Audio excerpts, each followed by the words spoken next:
Bienvenidos a esta caverna geopolítica en la que en un directo geopolítico a toda velocidad vamos a tratar de darle un poco de contexto a los gravísimos acontecimientos que se están produciendo ahora mismo en el sur de Israel. Sabéis que los palestinos de Hamas han decidido lanzar un importantísimo ataque sobre ese sur de Israel con diversos medios. Por una parte, un ataque con 5.000 lanzamientos de cohetes. Los lanzamientos de cohetes son, en fin, ya muy conocidos por todos nosotros porque han sucedido muy a menudo en el pasado, pero también con incursiones con vehículos ligeros, motocicletas, pickups en el territorio israelí. Los vídeos que estamos viendo y las fotografías que estamos viendo de lo que está sucediendo principalmente en esas ciudades que están más cercanas de Gaza son realmente terribles. Hemos visto escenas, por ejemplo, como estas en las que los pickups y los coches particulares cargados de milicianos de Hamas atravesaban las vallas que limitan lo que es la franja de Gaza con Israel, y a partir de ahí, pues bueno, las noticias se han estado acelerando. Hemos visto cadáveres de personas, de civiles que han sido ejecutados esperando en las paradas de los autobuses. Hemos visto también escenas terribles de soldados israelíes muertos, y lo que claramente es una escalada de todo lo que está produciéndose alrededor del conflicto eterno entre Israel y Palestina.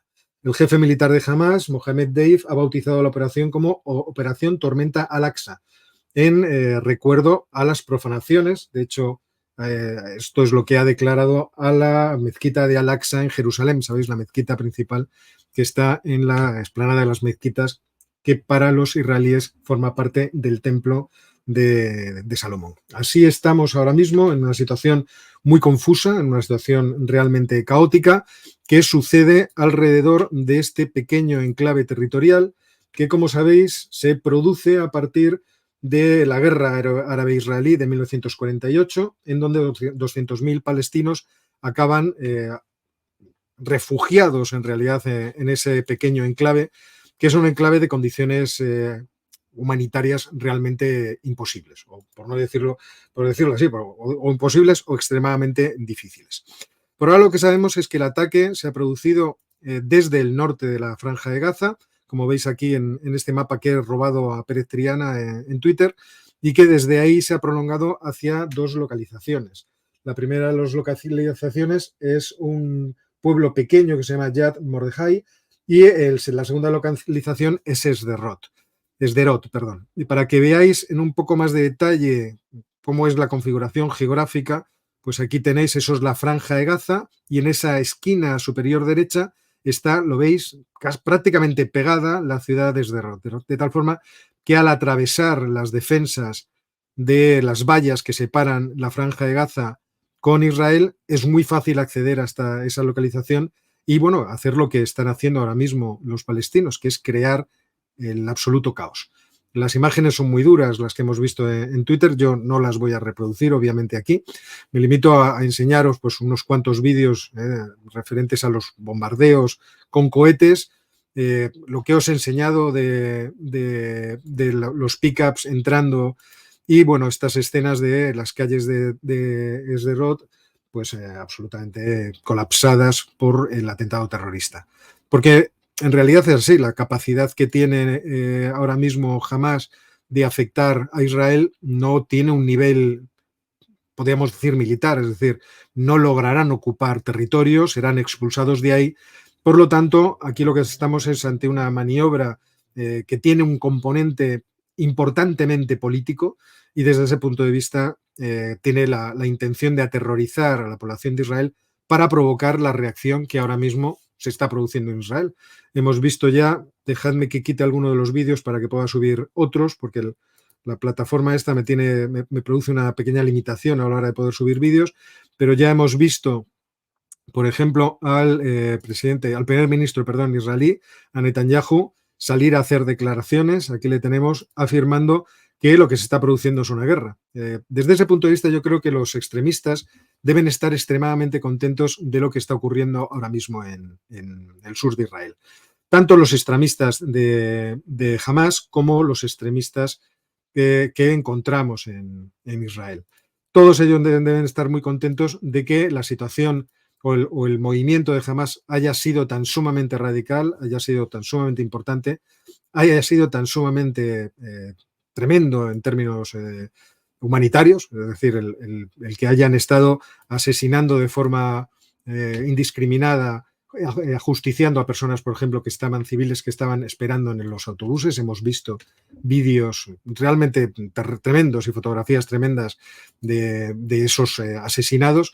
Es algo que debe estar alegrando, como os digo, mucho, me parece a mí que demasiado, a unos y otros. A unos y otros porque en este momento me da a mí la sensación de que esa era algo que todas las partes parecían desear. En el sentido de que, por ejemplo, ahora lo vamos a aumentar en más largamente, en el sentido de que es cierto que, por ejemplo, los extremistas israelíes han estado presionando mucho para que la cuerda se tensara lo suficiente como para que se produjeran acontecimientos de una gran gravedad dentro de Israel, o por lo menos en la relación con los palestinos. Bueno, más fotografías, por ejemplo, de la entrada de los palestinos a través de esas vallas. Es, por ejemplo, esta fotografía que está circulando mucho por los medios de comunicación, en donde se ve cómo se rompen esas vallas que limitan Gaza con el resto de Israel, y cómo pasan con vehículos muy ligeros que les permitirán una gran movilidad alrededor de todo el frente que ellos están tratando de golpear ahora mismo. Me refiero, obviamente, a Hamás. También hemos visto algunas escenas que ayudan a esa sensación, o por lo menos a ese movimiento de los extremistas. Por ejemplo, dejadme que busque el vídeo. Hoy me lo tenéis que perdonar que vaya así un poco atropellado, pero podéis imaginar que preparar el vídeo hoy ha sido más complejo que otros días. Aquí tenemos, por ejemplo, al líder de Hamás celebrando la operación militar y rezando por el triunfo de la operación militar. Y lógicamente estas escenas que ahora mismo están circulando por las redes sociales muchísimo, pues van a ser escenas que van a inflamar los ánimos de los israelíes de una manera todavía más importante. Este es Ismail Haniyeh, que no encontraba el nombre. Y en ese sentido digo que parece que o por lo menos me da a mí la sensación que los radicales, los extremistas, deben estar especialmente contentos.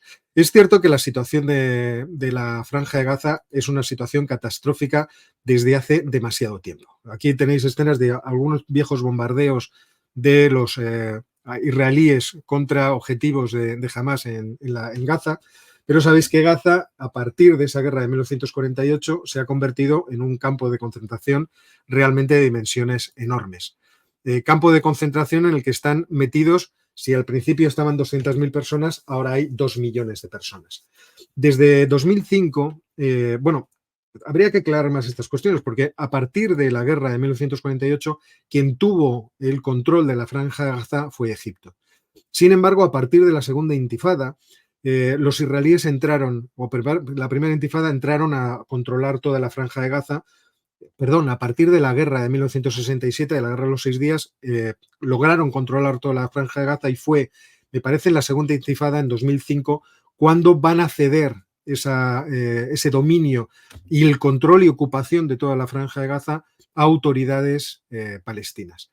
En las elecciones los que van a ganar son Hamás, yo creo que ganaron en el año 2006, y a partir de ahí ese gobierno de Hamás ha sido el que ha estado gobernando la Franja de Gaza sin contestación. De hecho, estuve buscando para tener alguna referencia visual. Por ejemplo, en 2006 teníais esta noticia de la Intifada Electrónica, una página web de apoyo al pueblo palestino y a la causa palestina, en donde pedía que el gobierno de Hamás fuera aceptado por todos los gobiernos occidentales como un gobierno con el que se podía tener interlocución.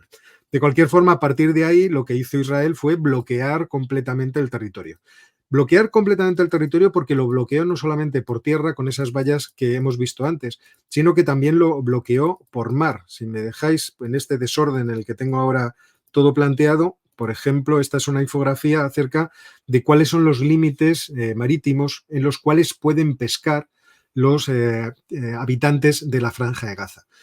Ese bloqueo y también el bloqueo de los egipcios, porque al sur, veis ahí un paso, veis en la parte inferior izquierda como ahí está la frontera con Egipto, y ahí existe un paso que está controlado de forma también férrea por los egipcios, que no quieren el tránsito de los palestinos hacia su territorio. Y eso ha producido que la Franja de Gaza se haya convertido pues, en un lugar cada vez más ruinoso, pobre y en las que las condiciones de vida son muy difíciles y en muchos casos dependen exclusivamente de Israel. Israel puede producir cortes de electricidad, de hecho los cortes de electricidad son muy habituales dentro de la Franja de Gaza, el agua potable brilla por su ausencia y además existe todo un proceso de traumatización de la población, incluido de los niños, que es, en fin, muy extenso y que dura ya más de 15 años. De hecho, las Naciones Unidas han hecho diversos informes acerca de cómo 9 de cada 10 niños en Gaza sufren de traumas relacionados con ese conflicto, porque al fin y al cabo los israelíes bombardean de forma recurrente Gaza, porque de forma recurrente también Hamás se encarga de mantener la tensión del conflicto. Pero lo que quiero decir es que obviamente dentro de lo que es el propio hecho de existencia de la Franja de Gaza existe un elemento de tensionamiento, lógicamente, de radicalización de la población de Gaza y de alegría, lo hemos visto en vídeos realmente, como os digo, realmente terribles, de alegría de la población de Gaza por este golpe que están realizando contra Israel y que obviamente va a venírseles encima de una manera tremenda. En las declaraciones, en el vídeo que veíamos antes de Netanyahu, que creo que lo hemos visto, en el que está afirmando que esto supone una declaración de guerra, Netanyahu también añadía que van a golpear a Hamás de una forma que jamás nunca ha visto.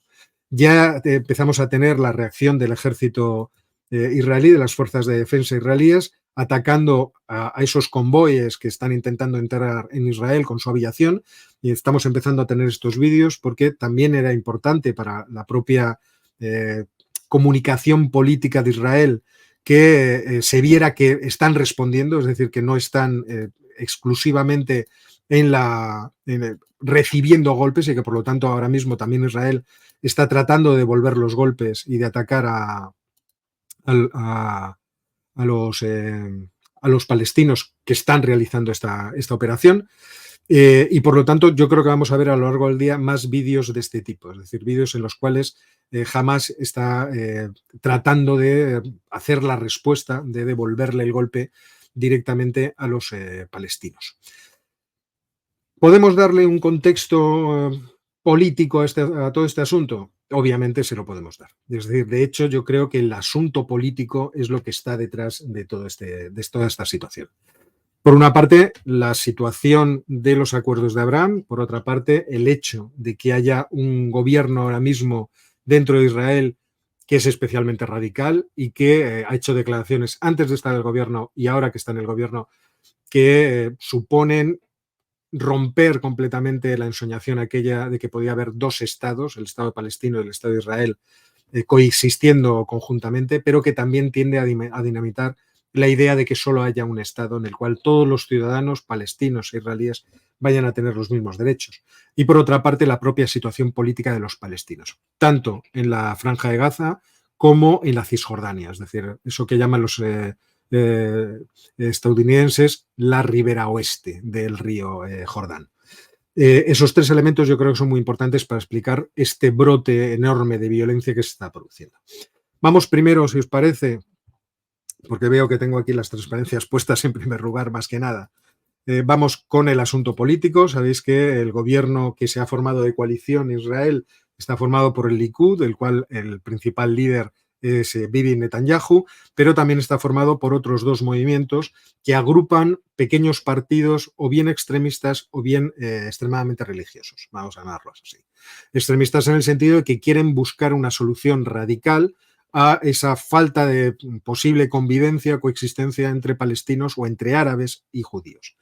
El partido principal de este movimiento de extremistas sería el Partido Poder Judío, que es también una coalición en sí mismo, que está liderado por este señor, por el ministro de Seguridad Nacional de Israel, Itamar Ben-Gvir, que, bueno, le hemos tratado ya, hemos hablado mucho de él en este canal, porque en cuanto llegó al poder ya se sabía que su presencia ahí iba a ser muy problemática para la coexistencia de las comunidades palestina e israelí, sobre todo dentro de lo que es la Cisjordania.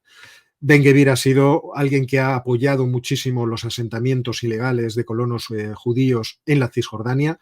Se ha presentado cuando no era ministro de Seguridad Nacional por allí en muchas ocasiones, obviamente armado, y se ha hecho fotografiar armado para que quedara claro cuál era su posicionamiento. Y le hemos visto nada más tomar la cartera de ministro de Seguridad Nacional, también pasearse por allí precisamente para visibilizar el apoyo a los asentamientos de los colonos y la política de cada vez mayor control por parte del poder civil de toda esa región. Recordad que antes el control de toda la región de Cisjordania estaba en manos militares y había un miedo en que los civiles pudieran tomar ese control para ir cambiando lo que son las reglas de juego que en cualquier caso siempre están en manos del gobierno israelí, que ha sido el que controla y el que ha estado controlando durante mucho tiempo toda esa región.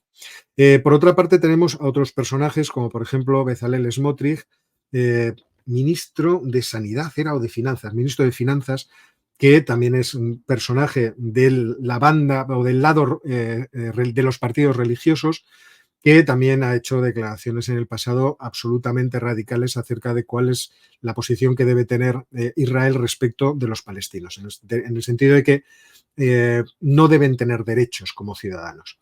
En esta coalición, por lo tanto, hay una tendencia muy clara a tratar de abandonar las posibles soluciones de compromiso que pudieran existir entre los palestinos y los israelíes. Y la pretensión sería la de construir Israel en el sentido de que sea el Estado de los judíos. Acordaos que Israel no tiene constitución y que la Knesset, el Parlamento, ha ido proclamando leyes a lo largo de su existencia que constituyen, por así decirlo, el marco constitucional de Israel, y en 2018 promulgaron una ley referente al propio Israel, en donde Israel es denominada, lo digo de memoria, el Estado del pueblo judío, me parece recordar. Desde ese punto de vista, ahí tenemos que va a haber una incompatibilidad entre lo que es Israel como Estado de Derecho democrático y el Israel soñado como pueblo de los judíos, que tiene que perdurar a lo largo del tiempo y que por lo tanto no puede verse sometido a la posibilidad de que, por ejemplo, por las dinámicas demográficas, ciudadanos de pleno derecho árabes de Israel acaben siendo la mayoría, de tal forma que Israel desaparezca como posible hogar del pueblo judío. Es decir, si nos vamos remontando al principio de los tiempos, ya no me acuerdo cuándo fue el año, me parece recordar, el año 75 después de Cristo, que fue cuando los israelíes son expulsados por los romanos de la región de lo que ahora es en realidad Israel. Desde esos momentos hasta, ¿qué os diría yo?, en los momentos en que se produce el holocausto y los asesinatos en masa de judíos en la Segunda Guerra Mundial, la peripecia del pueblo judío encuentra una justificación para tener un Estado propio en el cual estar libre precisamente de esas opresiones que de forma recurrente se les han producido o se les han caído encima. Me parece que fue el emperador Vespasiano el que en aquel momento, a principios, el primer siglo después de Cristo, les expulsó de sus territorios. Pero seguramente vosotros os acordáis mejor, me lo dejáis si queréis en comentarios. Esa justificación, sin embargo, lógicamente es una justificación antidemocrática que va a enfrentar más tarde o más temprano a Israel con sus aliados, principalmente con los Estados Unidos, para los cuales claramente Israel es una cuestión de política interior. Es decir, tienen un interés especial en que Israel siga siendo un aliado preferente y, por lo tanto, su posición de fuerza, la de los Estados Unidos, dentro del conjunto de lo que es Oriente Próximo. Y esto es algo que evidentemente no tenemos que olvidar. Recientemente, por ejemplo, Ben-Gvir, hablando del ministro de Defensa, de Galant, que hoy también le hemos tenido en los medios de comunicación afirmando que están en estado de guerra y que van a responder de forma muy radical al reto de los palestinos, decía: confío que el primer ministro confío en el primer ministro, pero creo, o sea, en Netanyahu, pero creo que Galán está sencillamente equivocado en su política. Mi derecho y el de mi mujer y mis hijos a circular por las carreteras de Judea y Samaria es más importante que el derecho de circulación de los árabes. En este sentido, fijaos lo que supone para estas posiciones lo que ha ocurrido hoy, de reafirmación. Y ya veremos qué es lo que va a pasar también ahora mismo en la Cisjordania entre los colonos judíos, los 600.000 colonos que ya hay tomando posiciones y teniendo barrios dentro de lo que es la Cisjordania, y los propios palestinos. Sabemos que en toda esa región hemos tenido conflictos muy graves, por ejemplo en el norte, en Jenin, con muertes, asesinatos por todos los lados. Gracias, Aris. Aris me confirma que fue Vespasiano, que de repente se me ha venido a la cabeza que fue Vespasiano. Y espero que sea Vespasiano y también el signo 1 después de Cristo. Pues si no, bueno, pues las cosas estas que uno tiene ahí almacenadas en la memoria y que no, como decía el otro día. Sí, me dice Cosca que he limitado, sí, he limitado efectivamente los comentarios, porque no es cuestión de que nos entre todo el mundo aquí y esto se convierta en lo que se está convirtiendo ahora mismo Twitter, es decir, en el espectáculo y el desfile de los miserables. Los miserables de un lado y de otro que siempre están contentos que los del lado de enfrente mueran y mueran de forma cruel y terrible. Yo entiendo que los que estamos ahora mismo aquí reunidos somos de los partidarios de que este problema pudiera solucionarse civilizadamente y a través de un proceso democrático de participación de todas las partes. Por eso, por ejemplo, el problema que se está suscitando ahora mismo en Israel tan importante con el intento por parte del gobierno de Netanyahu de hacerse con el poder judicial. Sabéis que antes lo estaba comentando, como no hay constitución en Israel y las leyes constitucionales salen de la Knesset, la pretensión de la coalición del gobierno ahora mismo es tener en la Knesset lo que es el Tribunal Constitucional. Es decir, que la Knesset sea la instancia que determine cuál es la constitucionalidad de las leyes y, por otra parte, que pueda tener una mano metida dentro del Poder Judicial. El Poder Judicial ha intentado rebelarse contra eso y los que se han intentado rebelar claramente contra eso son los demócratas que obviamente existen dentro de Israel. En estas manifestaciones, esta es del 30 de septiembre, en las que han sido constantes porque lo que están viendo es que su democracia se les extingue en manos de unos partidos políticos que no tienen ningún interés en que Israel sea de forma principal un Estado democrático en el que el Estado de Derecho defienda a los individuos. Y esta es realmente la cuestión, yo creo que se está dilucidando ahora mismo en Israel y que es tan sumamente importante. La idea esta o el choque entre lo que es una Israel democrática y lo que es una Israel Estado racial de los judíos, vamos a llamarlo así, o Estado religioso de los judíos. Claro, esos dos elementos son absolutamente incompatibles. El atentado masivo que están haciendo los palestinos durante el día de hoy lo que hace es reforzar a los que quieren que Israel sea un Estado judío, la protección de los judíos. Y desde ese punto de vista, la respuesta que nos podemos encontrar a partir de ahora y las políticas que pueden poner en marcha ahora mismo los de la coalición de gobierno de Israel pueden ir mucho más allá de las imaginaciones que todos teníamos. Y efectivamente que nos encontremos con una anexión de la Cisjordania, con un control militar de la Franja de Gaza, es decir, con una invasión y control de la Franja de Gaza. Es decir, este ataque es tan radical para el imaginario de los israelíes que puede provocar un deslizamiento en la dirección radical que muchos querían. Y ese es uno de los problemas. Otra de las cuestiones que está aquí metida y por la cual los palestinos de Hamás han decidido atacar es obviamente esta. Cuando se firmaron creo recordar, aquí sí que lo voy a decir de memoria, 2018 creo que fue, los acuerdos de Abraham entre Bahrein, Emiratos Árabes, Israel y los Estados Unidos, se consiguió un conflicto, un acuerdo que en su momento se llamó el acuerdo del siglo, que iba a ser el acuerdo del siglo, porque de repente Israel comenzaba a tener tratos y relación con monarquías árabes del Golfo. Inmediatamente tuvimos también el acuerdo diplomático con Marruecos y empezó a abrirse la posibilidad de que toda la región se pacificara bajo la sombra de acuerdos que unieran diplomáticamente a los países que de forma tradicional habían estado enfrentados, incluso habían ido a la guerra en diversas ocasiones. Claro que ahí en medio existía un problema que era en principio muy difícil de sortear, que era el problema de los palestinos. Los palestinos han ido a 4 enfrentamientos con 5 graves, importantes con Israel, porque Israel no les da bola. Entonces los palestinos, lógicamente, imaginaos lo que es estar metido en la franja de Gaza, dejadme que recuerde 40 kilómetros de largo y 7,5 kilómetros de ancho. Yo ayer me fui de paseo por el bosque de la universidad, me hice 7 kilómetros, pues hubiera casi recorrido de arriba abajo, perdón, de este a oeste, lo que es la franja de Gaza, en la cual están concentrados 2 millones de personas, que debe tener la concentración de población quizá más grande del mundo, no lo sé, eso me lo busquéis si queréis. Yo hablaba de Malé, de la capital de las Maldivas, que tiene una densidad poblacional de casi 24.000 habitantes por kilómetro cuadrado, no quiero imaginarme lo que es esto. Entonces, desde ese punto de vista, los palestinos se han visto ante la posibilidad de que todos aquellos que han sido sus apoyos, en términos económicos y en términos también diplomáticos, les fueran abandonando lentamente o les trataran de comprar con dinero, pero ellos seguirían metidos en los mismos problemas en los que estaban. Es más, todos pendientes de cuál sería la evolución de la política respecto de la Cisjordania de Israel, que, como se ve, parece que no va a ser contemporizadora, sino cada vez también de empujar más. Ya Jerusalén puede acabar convertida en la punta de lanza de lo que va a ser la expansión de Israel hacia toda la Cisjordania.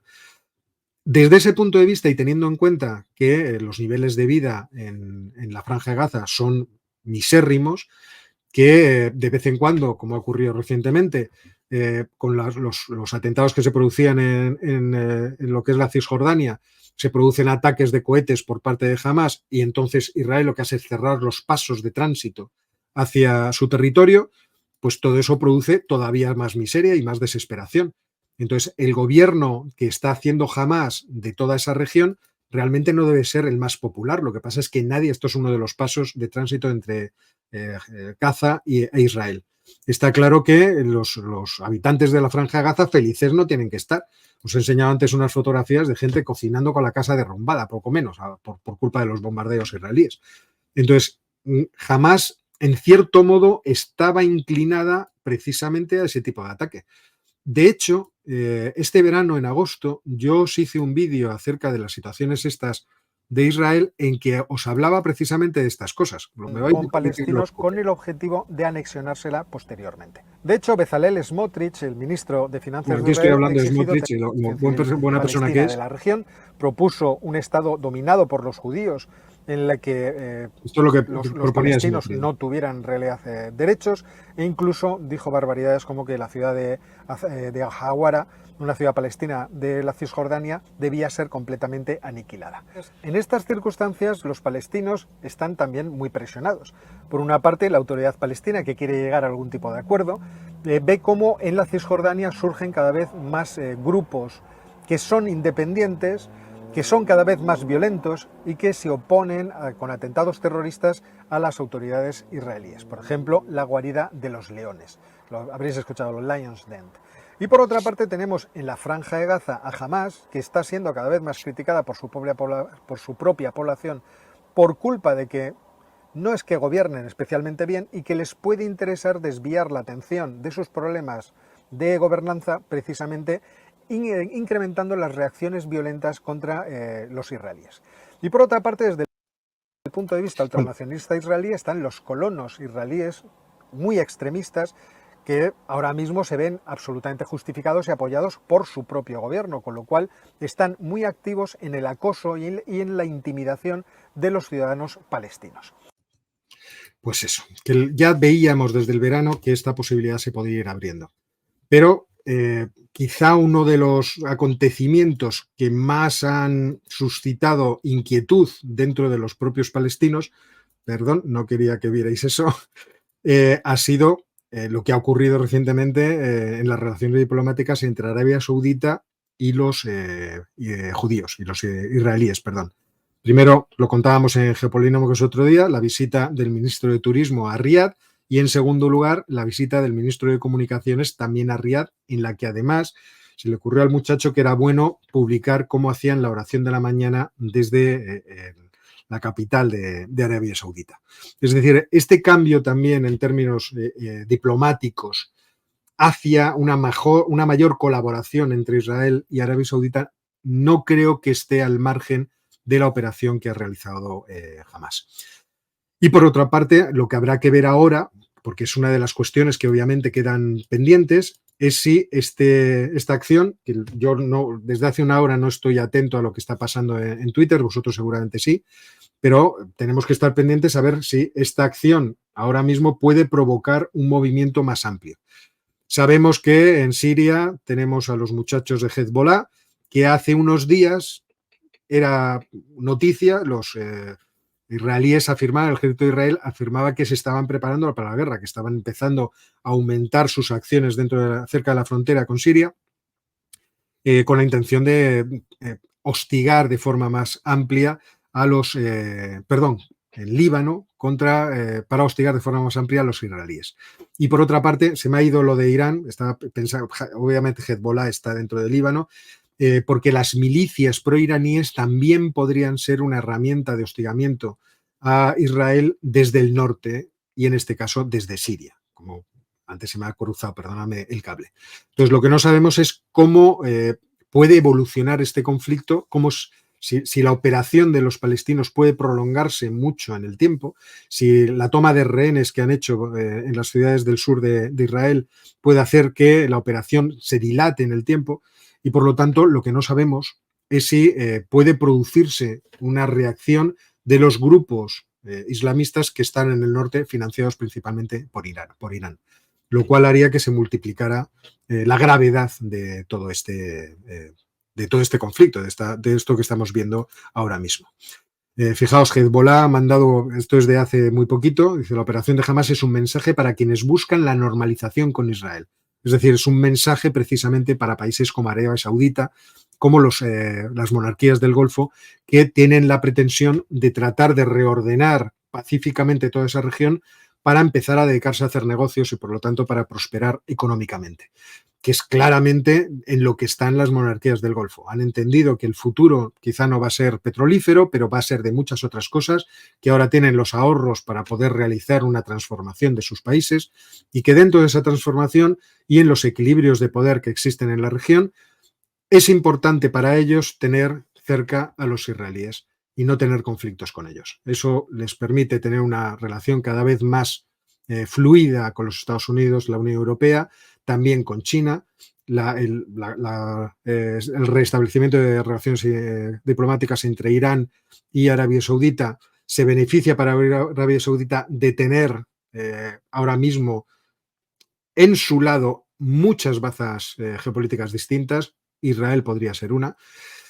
Por lo tanto, fijaos todo lo que se está moviendo aquí. Es verdad que en aquel vídeo de agosto yo os decía que aquí podían pasar muchas cosas y que no sabíamos realmente para dónde iba a tirar porque los actores acabarían moviendo piezas. Todos tienen riesgos y todos están en situación preocupante. Arabia Saudita, evidentemente, porque, como ya os he comentado muchas veces, los chiíes les tienen ganas y también la hermandad musulmana, que son suníes, les tienen ganas a los monarcas. Y por lo tanto a ninguno de los dos les importaría hacer allí algún tipo de movimiento que quebrara el poder de las monarquías para dar lugar a una república. Entonces los saudíes saben que en este pantano se mueven dentro de, o mejor dicho, esquivando cocodrilos por todas partes. Por eso estos movimientos últimos nos parecían muy espectaculares a muchos. Es decir, caramba, han recibido a 2 ministros israelíes que les han invitado a venir hasta Riad. Eran movimientos realmente muy arriesgados.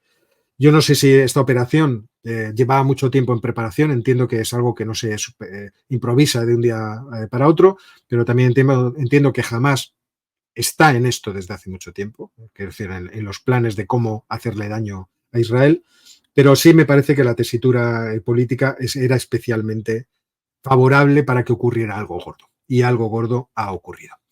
Y esto es un poco lo que venía a contaros, un poco atropelladamente, como veis, un poco caótico, no solamente la exposición, sino todo lo que está pasando. Seguiremos viendo a lo largo del día qué es lo que va a ocurrir, pero tenía que hacerlo en este momento porque esta tarde tengo 3 horas de clase de continuo, entonces no voy a poder estar atento a los acontecimientos. Así que me despido de todos vosotros y, bueno, esperemos que Bueno, esperemos. A todos nos hubiera gustado que estas cosas no pasaran y que la gente fuera razonable, que el problema de Israel y Palestina se hubiera solucionado hace mucho tiempo, pero sabemos que estamos ante una etapa más de un conflicto que no se va a cerrar y que apunta a que vamos a una mayor radicalización en las soluciones que le pueden dar los contendientes. Por otra parte, dentro de lo que es el ambiente genérico, geopolítico mundial, que es de tomarse las cosas por la mano. Yo deseo una cosa, pues trato de obtenerla de forma violenta. Por lo tanto, ahora lo que tenemos que estar atentos es la reacción que va a tener Israel en términos militares y luego en términos políticos, siendo más importante, fijaos lo que os digo, esta última. Porque en términos militares todos suponemos que Israel es mucho más poderosa que Hamás y la capacidad que tiene Hamás de poder atacar a Israel, por lo tanto, esta operación acabará siendo neutralizada y acabará siendo respondida de forma muy extrema por parte de Israel, pero luego habrá que ver cuáles son las consecuencias políticas. Esas consecuencias políticas yo no creo que vayan a ir en una dirección azerbaiyana, en el sentido de voy a acabar con el problema como han acabado con el problema del Karabaj los azerbaiyanos, de una vez para siempre, que se vayan todos, pero no lo sé tampoco. ¿Qué implicaciones tendría todo eso? Tremendas. Los países aliados, tradicionalmente aliados de Israel, se pondrían de uñas y le darían la espalda. ¿Lo harían los Estados Unidos? Quizá no, muy probablemente no, pero también habría una gran contestación dentro de las cámaras. Con lo cual, lo que se ha abierto hoy es un melón que nos va a tener muy entretenidos, gravemente entretenidos durante mucho tiempo y del cual pueden salir decisiones que van a durar décadas. Ojalá.